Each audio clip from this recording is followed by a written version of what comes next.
अस्सलामुअलैकुम प्यारे बच्चों, आज हम पढ़ने वाले हैं। आज हमारा सबक है बागीचा की सैर। तो चलिए आज का सबक हमारा शुरू करते हैं। बागीचा की सैर।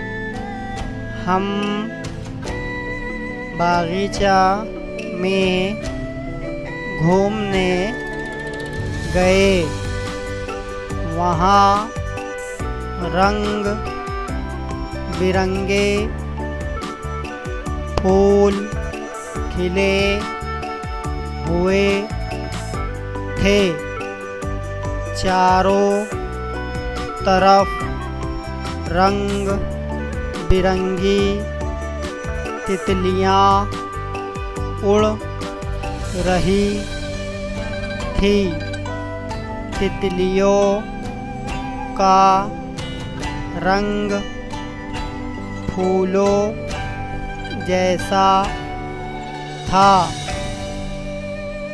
क्या तितलियाँ फूलों से रंग चुराती है? क्या तितलियाँ फूलों से रंग चुराती है? तो आज का हमारा लेसन बागीचा की सैर यहाँ पर ख़त्म हुआ।